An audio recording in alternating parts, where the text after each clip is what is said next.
ইসলামের বিজয়কে কেউ ঠেকায় রাখতে পারবে? ইসলামের বিজয়ের অংশীদার আমরা হতে চাই, এই ইসলামকে আমরা মানতে চাই। কতক্ষণ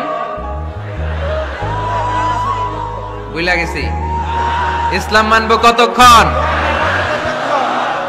ইসলাম মানবো কোনখানে? এটা কার ধর্ম? নাকি শুধু আমাদের? এটা হিন্দুদেরও ধর্ম, বৌদ্ধদেরও, খ্রিস্টানদেরও, আস্তিকদেরও, নাস্তিকদেরও। হিন্দুরা মানে না তো আমরা কি করব? ইসলাম কি শুধু আমার বাপদাদার সম্পত্তি?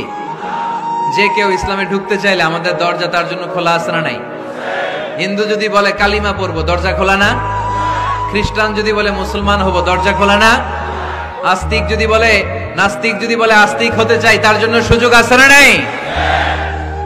কিন্তু আপনি চাইলে ইহুদি হতে পারবেন না, জানেন?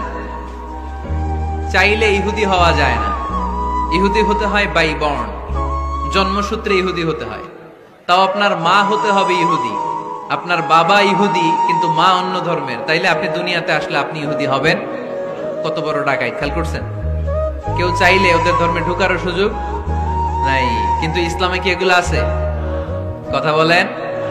আল্লাহ নিজের পরিচয় যখন দিয়েছেন, আল্লাহ কি বলছে? আমি মুসলমানদের রব, আমি মুত্তাকিদের রব, টুপিওয়ালাদের রব, দাড়িওয়ালাদের রব। তিনি বলেছেন রব্বুল আলামিন। কি বলেছেন? রব্বুল আলামিন, আমাদের রব্বুল আলামিন।